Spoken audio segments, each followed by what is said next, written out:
Okay. На сите, колку за ориентација, отприлика сите што сте тука сте 2/3 или помалку од моите години, така да имате едност дека сте на почетокот на својата кариера. Јас ќе зборувам, мојата презентација се вика Господар или слуга, можам ли да бирам? Ова не значи дека господар во смисла на да станете директор на фирма, него значи господар да владеете со патот на вашата кариера.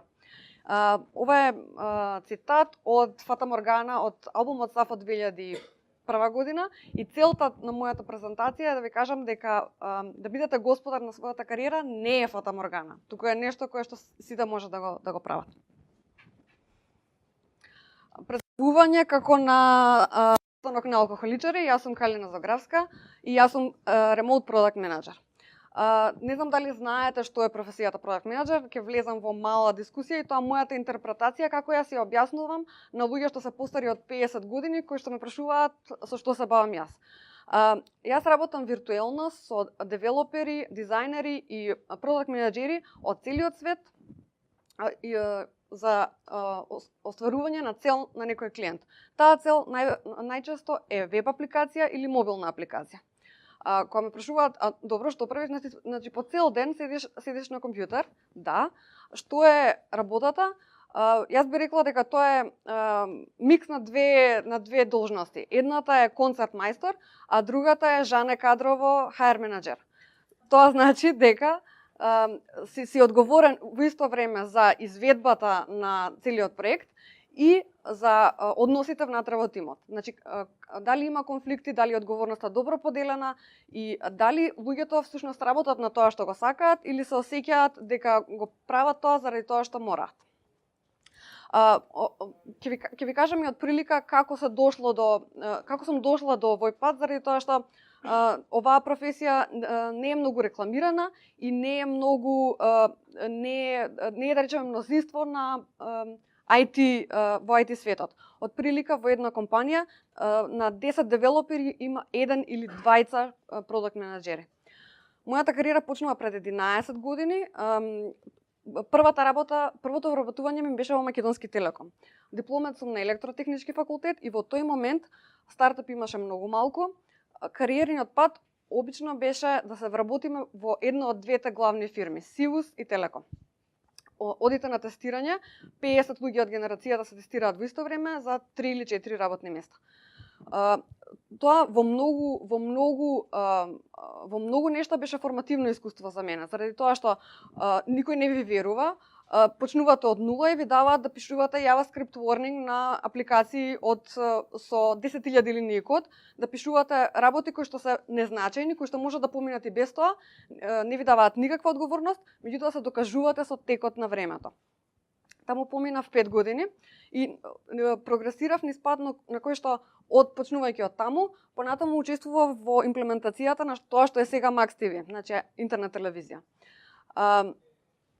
Тука веројатно се случи во меѓу 4-та и 5-та година на престојот таму, се случи еден пресврт каде што почнав да вреднувам кои се моите силни страни и како можам мојата кариера да ја напреднам во однос на нив. Например, направив пресметка дека да речеме на среднорочен план во 2 години, затоа што една е премалку, а 5 се премногу, дали можам да станам сениор одличен мадафака програмер или можам да станам одличен продакт менаџер. И мојата проценка беше дека заради сите мои особини и заради имањето ментори и слични други околности, подобар облог беше да влезам во продакт менеджмент. Барав работа околу 1 година и се вработив во стартап во Македонија. Имав среќа да бидам прв продакт менеџер во InPlayer, кој што сега изложува тука. Тимот само што се формираше, јас бев вработен број 5.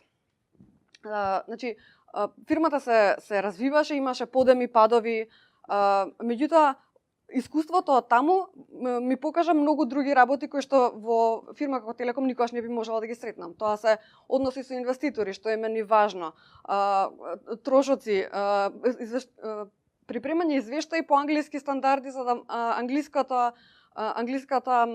агенција за данок ни врати пари. Менаџирање со тимот, менаџирање со продукти и така натаму. Значи, сега е 5 години подоцна и можностите за вработување во стартап се огромни. Значи, би рекла дека ако разговарате со било кој менаџер на штандовите што се тука, они имаат повеќе позиции отколку што можат да пополнат.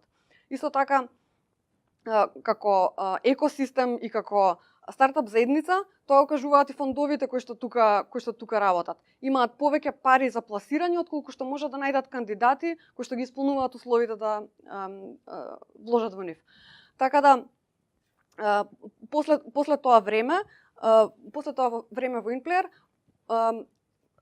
почнав да се запрашувам што е следниот чекор, заради тоа што се искачив до, да речеме, тоа што беше врвот на одговорноста во таа компанија. И ако бев искрена со себе, би рекла дека веќе престанав да бидам продакт менеджер. Се бавев со други административни работи, како вработување, казнување, отпуштање, наградување, справувањето со секакви конфликти. Се скарал тимот, со клиент треба да се изгаси пожар и така натаму. Заради тоа што професијата е во подем, и може да се работи на секакви производи, а јас веќе работев на овој производ, на оваа API платформа и Paywall платформа 5 години. Сакав да храбро да истапам и додека сум млада, да искористам можноста и да се вратам на професијата, повторно да бидам продакт менеджер. Сега следи листа што ми е мене битно, што е продакт менеджер за мене и зашто тоа го избрав. Значи, враќање на професијата, тоа веќе го спомнав.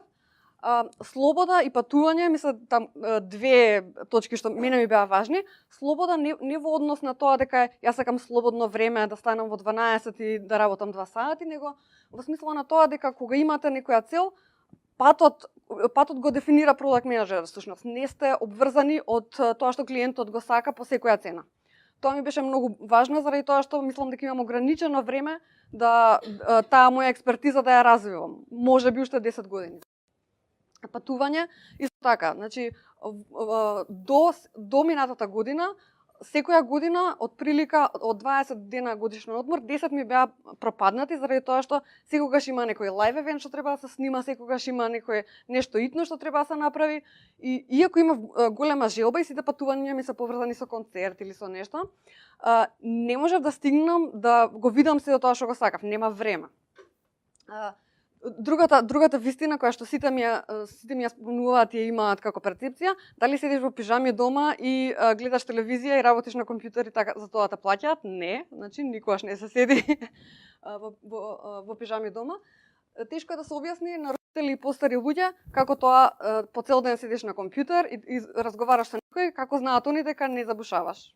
Тоа е нешто што треба да се надмине, затоа е мојата аналогија концерт мајстор и Жане Кадрова, ми треба 2 месеци да стигнем до неја. Исто така е најисполнителната и најплатената работа до сега.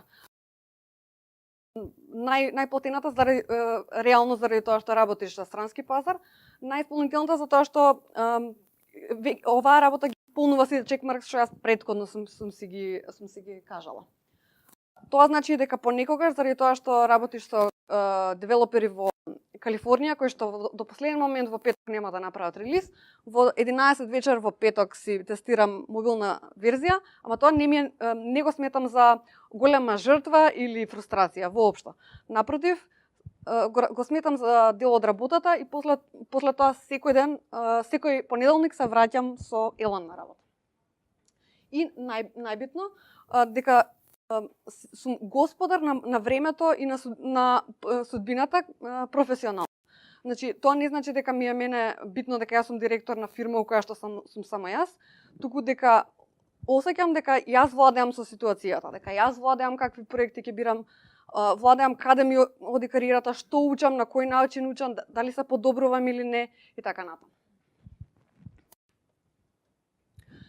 Тоа значи да се биде господар, значи тоа секој си го дефинира сам за себе. И уште еден, одиме со уште еден цитат од македонски бенд, ова е од Бернис Пропаганда. Песната се вика "Намести фризура и гладове", а ова е последниот слайд од мојата презентација. Значи, ова ќе се стои, а јас ќе ви раскажувам. После овој слайд е уствари главната порака која што сакам да ја пренесам.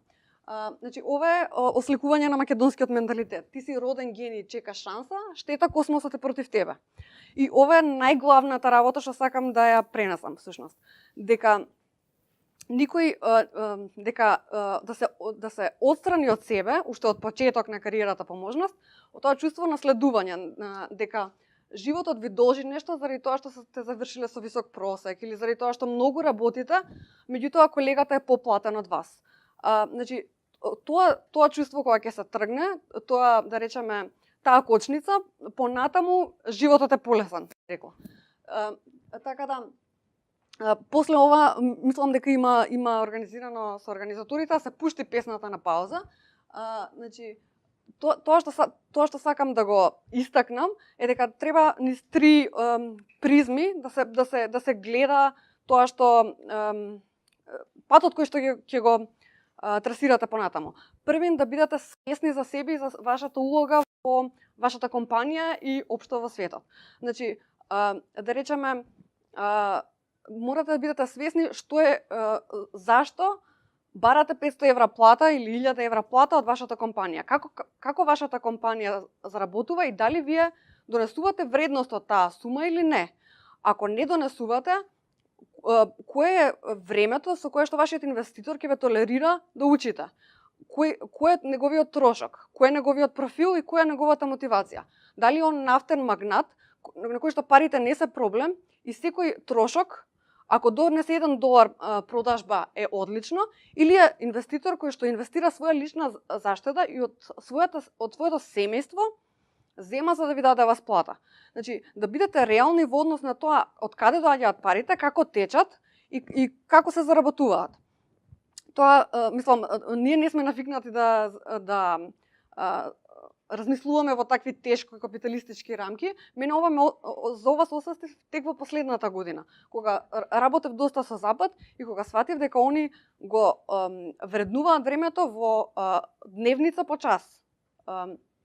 Така да, значи, во однос на својата вредност, да, јас сум одличен човек, имам супер карактер, имам способности, све тоа супер, ама да бидете свесни кај кој клиент, кај кој инвеститор и така натаму, која е вредноста која што може да ја допринесете. Втората работа е да бидете искрени со себе. Значи, го спомнав примерот кога јас од програмер се префрлив во продакт менеджер. Тоа беше, да речеме, некоја естимација на моите способности и шанси за успех. Не знам дали сум сгрешила или не, кога вработувам девелопери и кога не можам да најдам некој, често се каам за таа одлука. Во секој случај, ако сакате да бидете директор кој што ќе има 20 луѓе, да бидете искрени кон себе, дали можете да се носите со тоа дека треба да обезбедите плата за 20 семејства. Ако сакате да бидете дизајнер кој што ќе биде уметник кој што ќе шета по светот, дали имате доволно бекграунд да го понесете тој креативен наплив, да го преку, да речеме, неструктурирани средства да ја покажете таа слика која што клиентот го очекува и така натаму.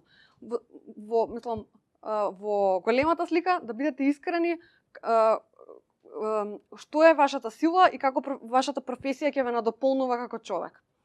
И трето, ова е веројатно најтешко, да бидете фокусирани на себе. Значи, многу често сум се сретнувала со ситуацијата и во професионалната околина и на други места. Не е фер дека јас имам толку мала плата, кога јас се утепувам од работа, а колегата зема поголема плата.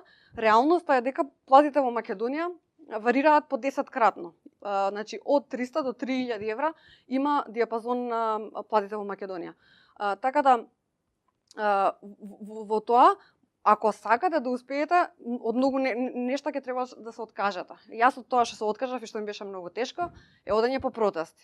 Кога почнав да работам фриланс, сватив дека времето е дневница, времето е пари, дека одземањето на ментална енергија, то мене ме кошта директно пари, што претходно не ми беше така јасно. Други, да речеме, пречки кои што може да ве спречате, што мислат родителите, што мислат комшиите за мојот избор, во Телеком е добра фирма, нема да пропадне и така натаму. Нели? Или во банка да се работи. Во смисла, секогаш фокусирајте се и правете анализа дали нешто ви донесува вредност и дали таа цел треба да ја ставите пред вашата кариера или не. Нормално не треба да се стави кариерата секогаш по секоја цена на прво место, меѓутоа фокусот треба да биде на работи кои што ви даваат енергија, а не кои што ви одземаат. Во принцип тоа е мојата презентација. Извинете ако изгледаше дека ви совам памет или не знам. Секогаш сум отворена за комуникација, особено што кога почнав, знаев вкупно 4 луѓе кои што работат фриленс и се во слична ситуација. Сега ми се отвора кругот и знам 20, а верувам дека таа бројка ќе расте. Така да многу сакам да следниот пат кога ќе зборуваме на Career Launch 3, зборуваме дека не само работиме надвор за туѓи газди, него дека има шанса да се создаде критична маса за развивање на производ во Македонија. Не сме воопшто полоши од другите, не сме помалку способни. Имаме фри маркетинг од Wired Magazine, дека сме многу добри во генерирање на лажни вести, толку добри да Трамп сме го избрале. Така да маркетингот е направен, ние ништо не сме направиле по повод на тоа. Така да се надам следниот пат кога ќе се видиме, уште повеќе ќе порасне заедницата и ќе зборуваме на други теми. Фала.